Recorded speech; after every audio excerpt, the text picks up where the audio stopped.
Today we are making sourdough pie crust. My grandma is known as the pie queen, and so I just had to take her pie crust recipe and give it a sourdough twist. This sourdough pie crust is buttery and flaky, and the best part is that it works for both savory and sweet pies. It is my go-to pie crust recipe when I want to make a sweet pie like an apple pie or a strawberry rhubarb. And I love to use it for dinner when we want to make a chicken pot pie. You really can't go wrong. Not only is it super delicious, but it is quick and easy to make and the perfect pie crust for every occasion. So grab your sourdough discard and let's get started.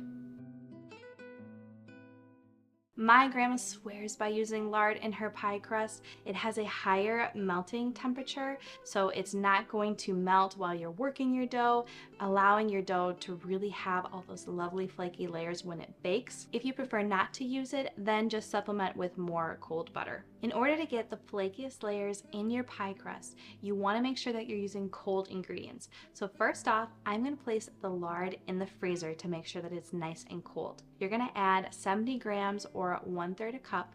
I like to place the lard just directly in my measuring cup and place it into the freezer for at least like 10 minutes to get nice and chill.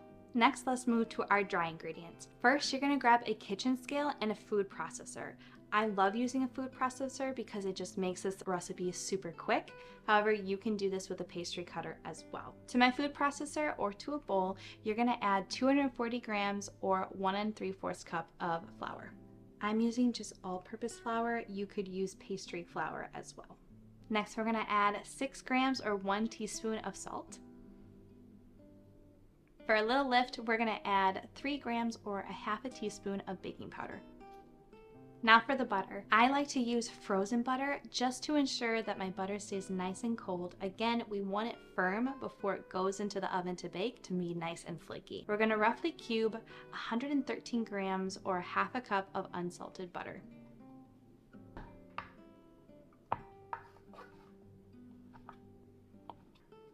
Add your butter to the food processor. And then go grab the lard from the freezer. Now that our lard is nice and chill, I just scoop out little bits and place it into the food processor.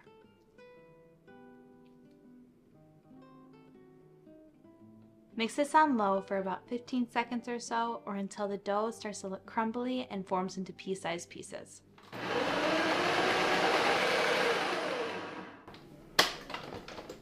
This is exactly what we're looking for. Now for the sourdough discard. I love using sourdough discard in this recipe because I store it in the fridge so that it's nice and cool whenever I'm ready to use it. However, you can use active sourdough starter as well. Just make sure you use the same amount in grams. We're gonna add 140 grams or a heaping 1/2 cup of sourdough discard. Continue to mix on low for about 30 seconds until a dough forms. If you are doing this by hand, mix with a wooden spoon until the dough forms as well.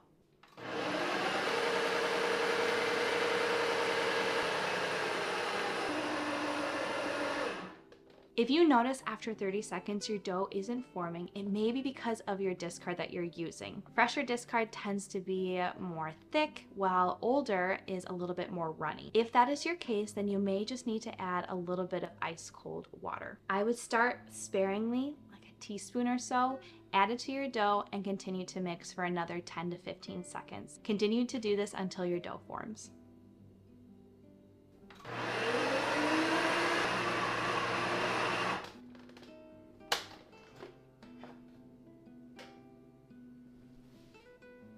With the dough on your work surface, form it into a disc.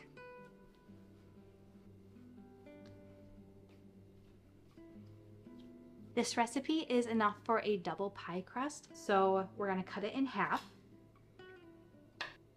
And then form these 2 pieces into discs as well.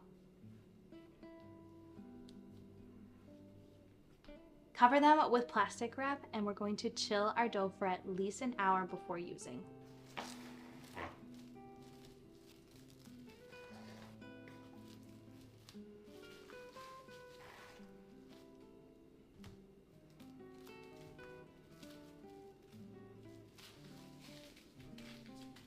If you prefer to long ferment your pie dough for increased gut health benefits, then I would prepare this dough 1 to 3 days in advance. Place it in your fridge to cold ferment and use when ready.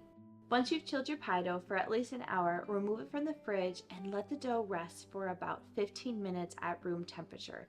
This makes for easy rolling. Sprinkle the flour generously onto your work surface and place the dough on top.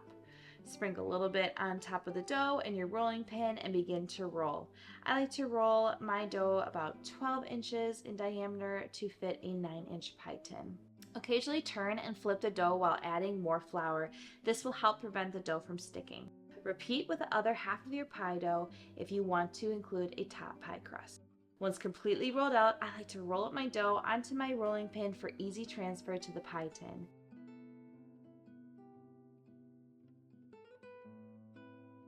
Using a sharp knife, cut off the edges of the excess pie dough.